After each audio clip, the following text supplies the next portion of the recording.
मतदारसंघातून उमेदवारी अर्ज दाखल करण्यात आला आहे। अर्ज दाखल करण्यापूर्वी शशिकांत शिंदेंकडून जोरदार शक्ती प्रदर्शन करण्यात आलं। शरद पवार आणि पृथ्वीराज चव्हाण यांची देखील यावेळेला उपस्थिती होती। तर 18 एप्रिलला उदयनराजे उमेदवारी अर्ज दाखल करणार आहेत। सातारा मतदारसंघातून उदयनराजे उमेदवारी अर्ज भरणार अशी सूत्रांची माहिती आहे आणि त्यावेळेला उदयनराजे मोठं शक्ती प्रदर्शन करणार आणि त्याची तयारी सुरू असल्याची माहिती देखील सूत्रांकडून मिळते।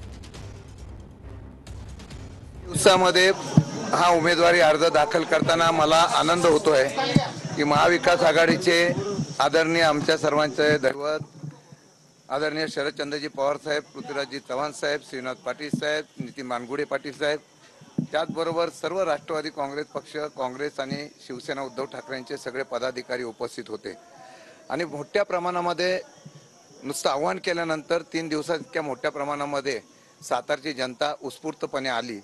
त्याबद्दल मी सातारच्या जनतेचा मनापासून आभार